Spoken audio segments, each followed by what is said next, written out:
Un saludo para todos y bienvenidos a un nuevo capítulo de Vestigios de la Historia, ahora en este especial de pandemias. Como les había prometido, en este capítulo vamos a responder a todas las preguntas que ustedes nos enviaron a través de nuestras redes sociales. Lo primero que hay que tener en cuenta al ver este video es que las preguntas que van a ver ustedes respondieron al filtro de todo el equipo de Vestigios de la Historia, que se basó en 3 puntos críticos. El primero es que vamos a responder a las preguntas más reiteradas, más repetidas que ustedes nos hicieron a través de nuestros mensajes directos y de los comentarios a los capítulos que precedieron a este.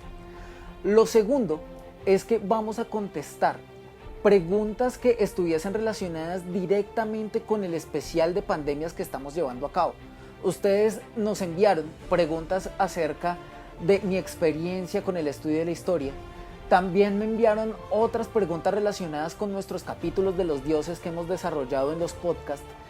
Y efectivamente vamos a seguir respondiéndolas a través de los mensajes directos, pero este capítulo va a tratar únicamente de las preguntas del especial de pandemias. Y el tercer criterio es que ustedes me enviaron muchísimos mensajes para recomendarles libros, para recomendarles películas que trataran de este tema. Efectivamente les voy a seguir respondiendo por los mensajes directos cuáles son las películas y los libros con los que pueden profundizar sus conocimientos. Sin embargo, en este video voy a destinar una pequeña sección para mostrarles cuáles son los más importantes. Sin otro preámbulo, vamos a contestar las preguntas. ¿Dónde inició y cómo se proliferó la peste negra de forma tan rápida? En nuestro capítulo de la peste negra, vimos cómo Europa se vio afectada por esta terrible enfermedad, pero no hice la especificidad de dónde había nacido. Resulta que los primeros brotes salieron en el desierto de Gobi. Resulta que por ese tiempo Asia tuvo un cambio climático bastante drástico que consistió en primaveras muy húmedas y en veranos muy cálidos. Entonces eso hizo que las pulgas, que normalmente habitaban las ratas o tenían como huéspedes a las ratas y eran portadoras naturales de la enfermedad, cambiaran de huésped y pasaran a los camellos y pasaran a los seres humanos. Como China tenía la ruta de la seda, que era la ruta comercial más importante de ese tiempo, pues naturalmente la enfermedad fue filtrándose por ese lado. La ruta de la seda tuvo interacciones con países como Ucrania o países como Turquía, y eso hizo naturalmente que la proliferación de esta peste fuera a un paso mucho más acelerado, porque Ucrania o Turquía fueron puertos de rutas marítimas comerciales bastante importantes. Estas rutas incluso llegaban hasta Italia, y es allí donde se nos viene a aparecer el término de la cuarentena. Viene de 40 giorni y fue una medida que tomaron en los puertos italianos, en el que por cada barco que llegaban tenían que anclar durante 40 días para descartar que los que venían en ese barco estaban infectados. Esa fue la gran causa de la proliferación de esta enfermedad, y también fueron los primeros brotes de la peste negra que marcó un hito en la historia. Vamos con la siguiente pregunta. ¿En las epidemias de la antigüedad también habían fake news? En la actualidad, las noticias falsas tienen una gran velocidad de propagación gracias a los medios digitales. Nosotros alrededor del celular hemos creado una suerte de protocolos que hace que nos estemos actualizando constantemente, pero dentro de esas actualizaciones es muy probable que al menos una noticia falsa se filtre. Esto no quiere decir, sin embargo, que antes no existieran las noticias falsas.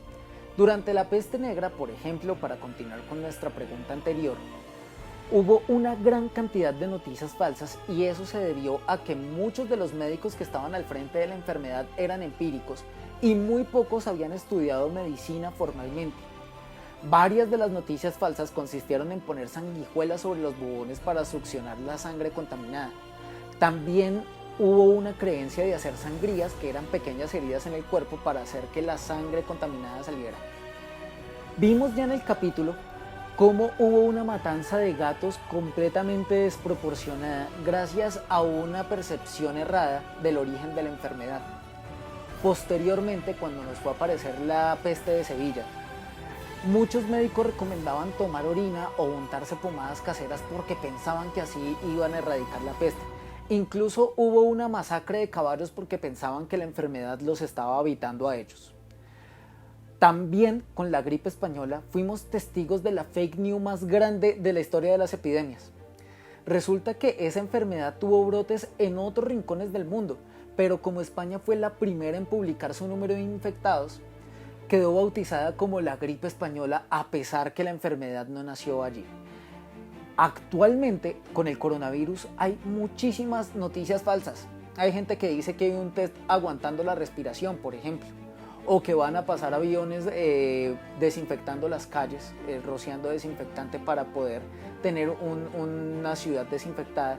Pero lo más recomendable es cotejar fuentes, comparar información y saber cuándo una noticia es falsa. ¿Qué novelas se pueden recomendar sobre este tema?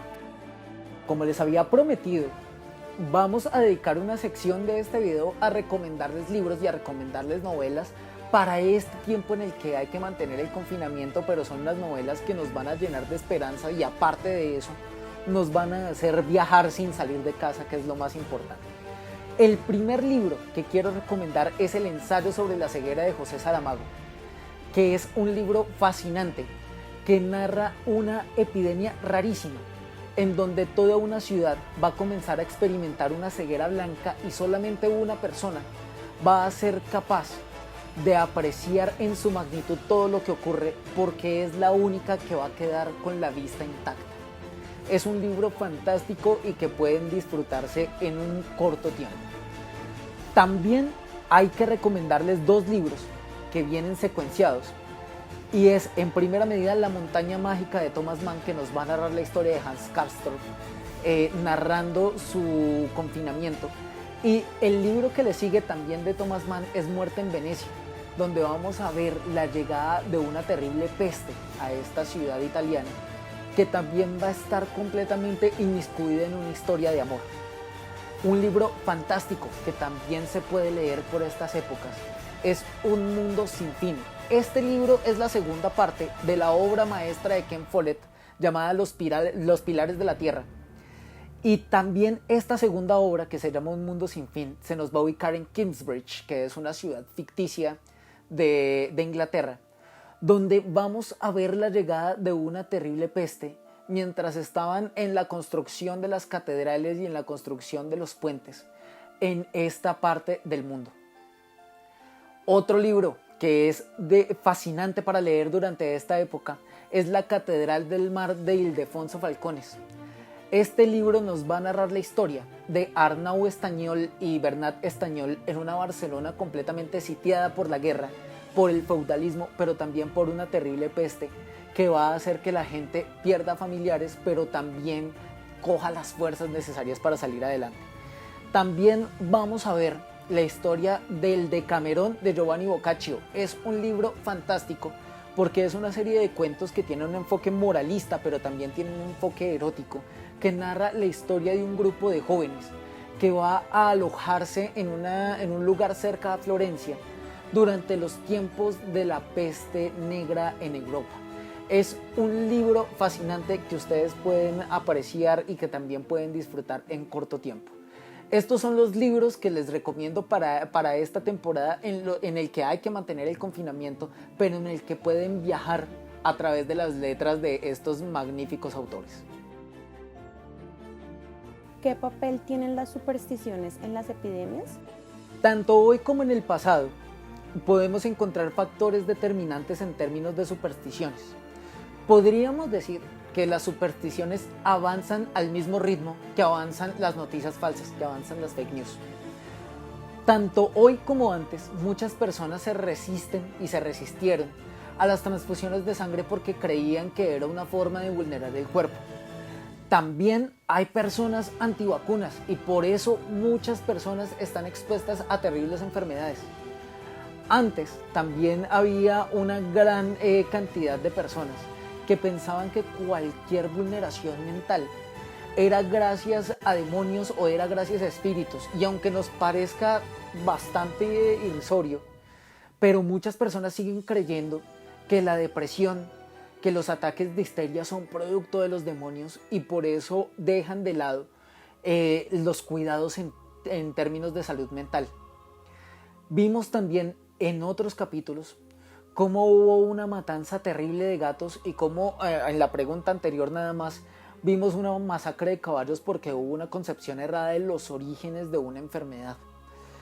En conclusión, podemos ver que las supersticiones están a la orden del día y lo más importante para esos casos es valorar las fuentes de información y poder estar seguros que las fuentes oficiales avalan todos los métodos de control frente a una epidemia.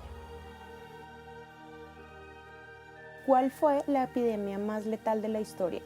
Sin ninguna duda, la peste más letal de la historia fue la peste negra, que en solamente Europa se llevó 25 millones de vidas y en Asia y en África se llevó 60 millones de vidas más. Estamos hablando de 85 millones de muertos. Esto se debió en gran medida a que los agentes patógenos que proliferaban esta enfermedad entraron por lo menos en 3 ocasiones a los 3 continentes. Entonces eso impidió que la mortalidad pudiese ser interrumpida en un largo tiempo. ¿Cuál es el papel de la religión en las epidemias? El papel de la religión en las pandemias ha sido de vital importancia, ha sido importantísimo a lo largo de la historia, porque la religión ha ayudado a filtrar todos los sucesos que el raciocinio humano no puede explicar. Anteriormente, se adjudicaban las pandemias a la ira de Dios, primero porque no tenían cómo explicarlo, y segundo porque los medios científicos para encontrar otra explicación cuando no eran precarios eran nulos. Ya después, en el siglo III, cuando el cristianismo se volvió la religión oficial del Imperio Romano con el Edicto de Tesalónica emitido por Teodosio I, nos dimos cuenta que los únicos que se daban el lujo de enviar personas a estudiar medicina era la Iglesia Católica.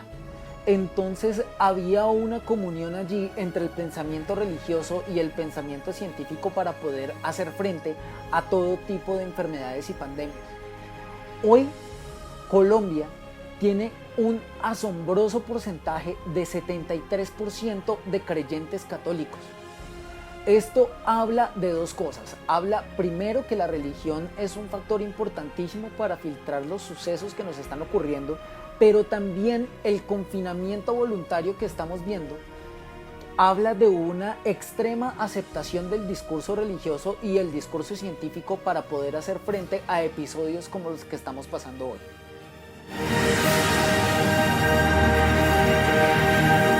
Y de esta manera llegamos al final de este capítulo especial de Vestigios de la Historia, donde contestamos las preguntas que ustedes nos enviaron a través de nuestras redes sociales. Como aviso parroquial, les comento que por efectos de la pandemia del coronavirus que ahora estamos viviendo, la fecha del lanzamiento de mi cuarto libro no ha podido ser puntualizada. Sin embargo, tan pronto la tengamos, la vamos a comunicar a todos ustedes. Les agradezco muchísimo haber comentado y haber compartido nuestros capítulos precedentes. Para nosotros es supremamente alentador saber cuáles son sus percepciones, pero también fue supremamente alentador saber que este proyecto que estamos llevando a cabo vale la pena. A todos muchísimas gracias a la Matriarca Studio por llevar este video hasta ustedes y muchísimas gracias a U Rosario Radio porque con sus contenidos radiales domingo a domingo hemos podido llegar hasta sus casas para reconstruir la historia. Hasta el otro capítulo, nos vemos la semana que viene, abrazos de fuerza en estos tiempos de cuarentena y quédense en casa.